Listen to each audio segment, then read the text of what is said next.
You can't always control how you feel, but you can always choose how you act. Mel Robbins explains the rule as, the 5-second rule is simple. If you have an instinct to act on a goal, you must physically move within 5 seconds, or your brain will kill it. The moment you feel an instinct or a desire to act on a goal or a commitment, use the rule.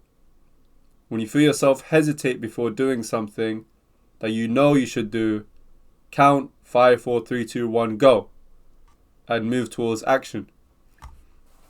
This is a rule that helps you get started and helps you with procrastination, because procrastination is a way that is a thing that stops you from starting, and this 5, 4, 3, 2, 1 go system is a way to quickly get you involved in the task at hand. I remember hearing Steve-O saying he follows this rule for all of his stunts.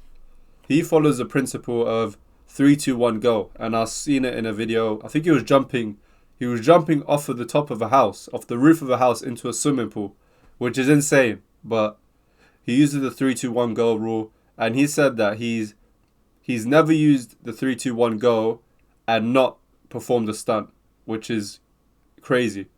But that should be something that you use as a trigger for you to follow all of the time. If you become someone that uses this 5, 4, 3, 2, 1 go system and you don't follow it all of the time, it won't be beneficial. So make sure that when you apply this 5-second rule or the 3-second or the 10-second rule, follow it every time.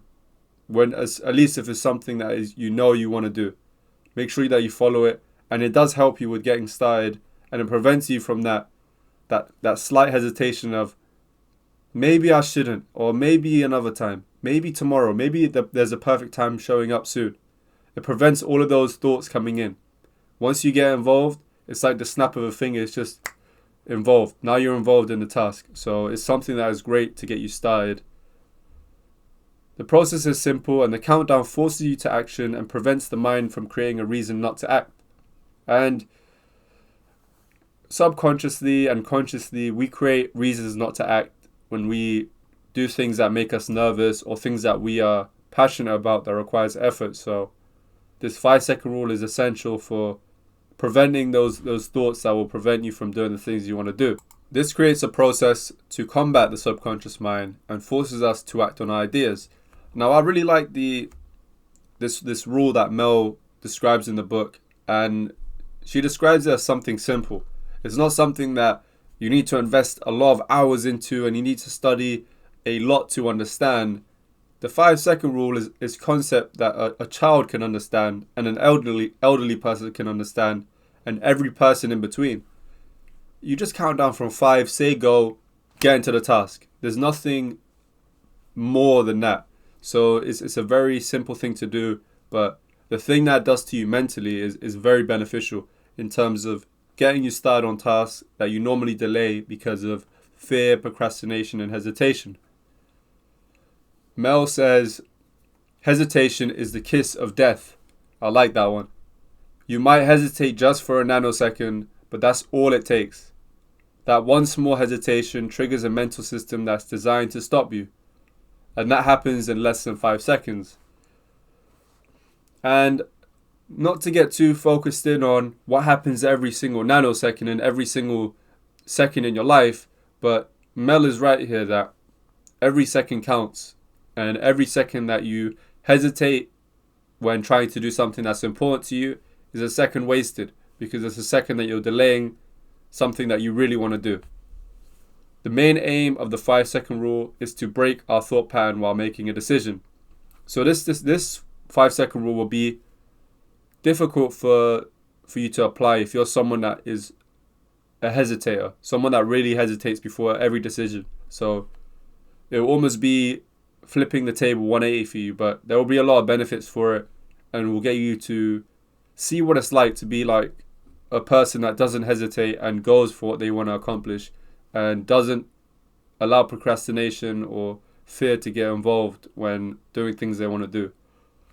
Mel gives examples of things when you can use this rule.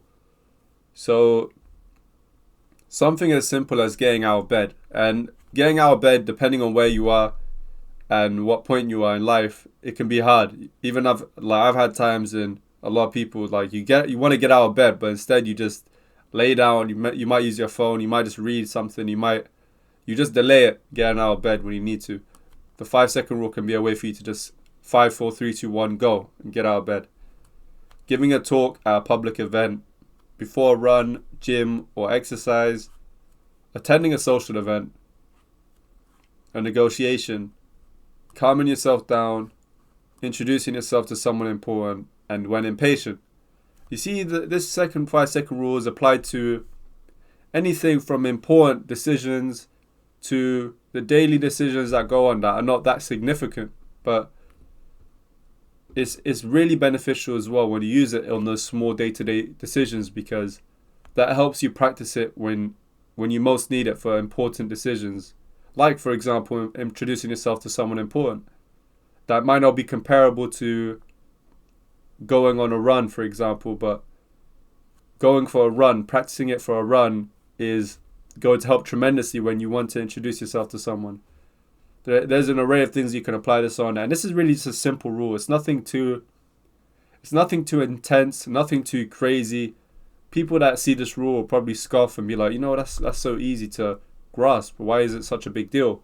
But because of the fact that when you go back to basics, that's where you find the most benefits.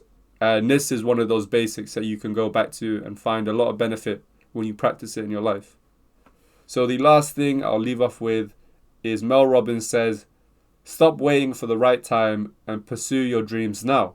And I have talked about the Mr. Tomorrow syndrome, where you delay things until tomorrow because you envision this perfect version of yourself that's able to do the right thing at the right time, at the right place, with the right people. But this tomorrow is basically you saying at a later point in time, which never comes, because when it's time for you to decide to act now, you can always think of a better scenario. So then you delay until that scenario, and then that scenario never shows up, but you always delay it until a perfect situation comes up. But understand that not everything needs to be in line, and nothing can ever be perfect. So, as Mel says, stop waiting for the right time and pursue your dreams now.